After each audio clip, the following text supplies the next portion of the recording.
Hello friends, Namaskaram. Myself is Dr. Jinesh Soni. I am an advocate and a corporate lawyer.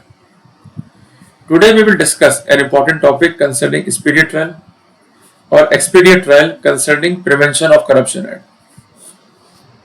Please maintain a notebook. I also maintain notebook to maintain my information in recorded format, so that in case anyone is having a legal trouble, so that I could find solution for them in the easy way.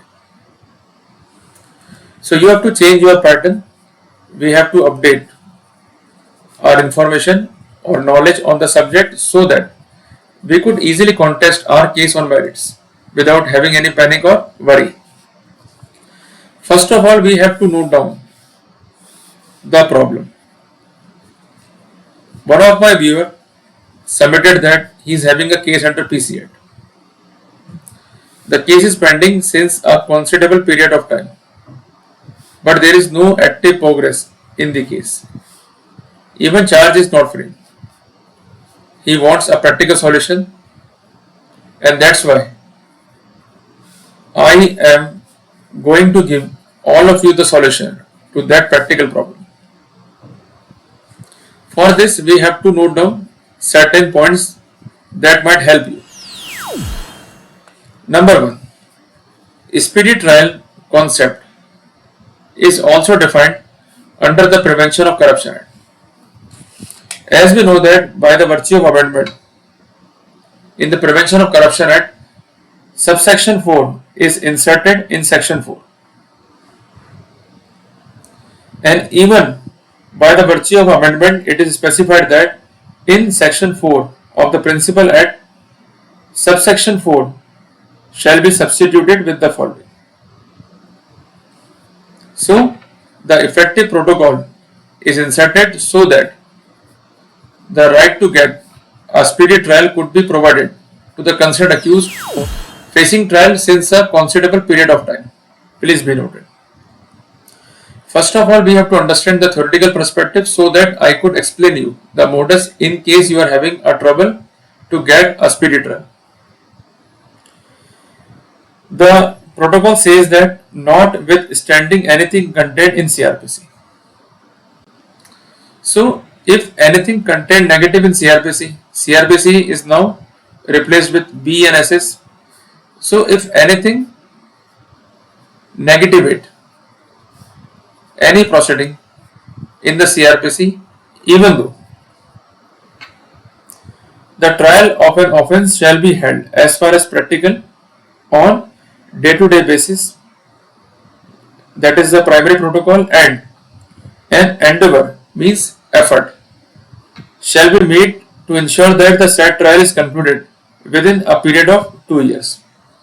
So the primary key is that if anything contrary is available in the CRPC or B and SS that may negativate the proceeding of speedy trial, even though the court is bound to hold the trial on day-to-day basis.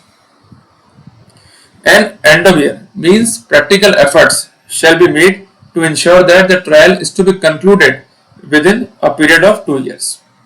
That is very important to be noted.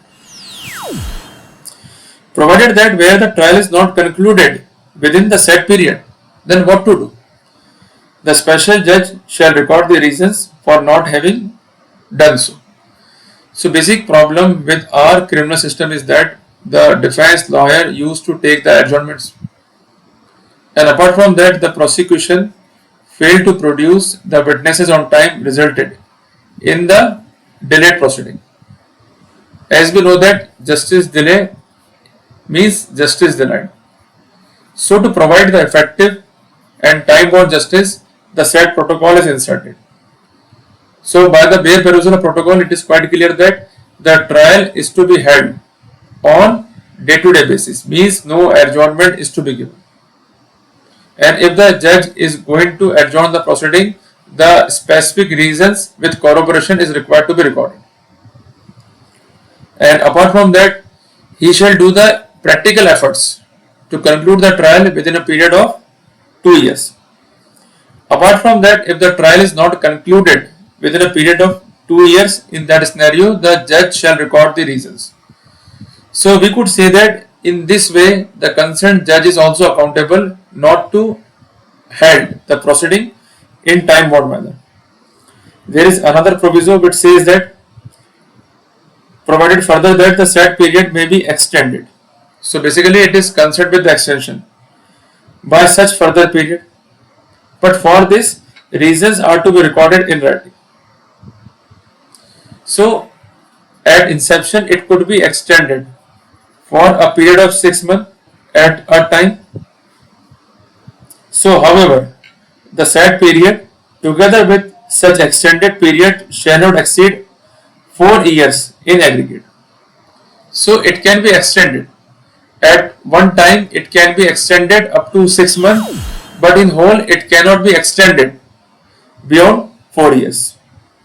So basically the protocol is 4 year in aggregate and 2 year must be at the inception so that the proceedings could be concluded in time bound manner and the consent case could be disposed of. So basically if you are having the problem, you may rely on section 4 subclause 4 of PC Act. Apart from that, we have to rely on article 21 of Constitution of India which says that accused is having the right of life and liberty being the fundamental right, they are to be respected, which also includes the right to get fair proceeding, further include the right to get speedy or expedient trial.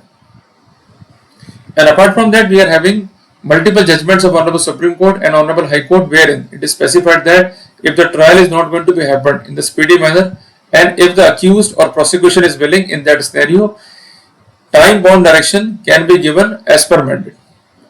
So if you are having the trouble and your case is not going to be concluded within a reasonable time, in that scenario, you may rely on article 21 of Constitution of India and section 4 subclause 4 of Prevention of Corruption Act. See you in the next video. Till then, Jai Hind, Jai Bharat.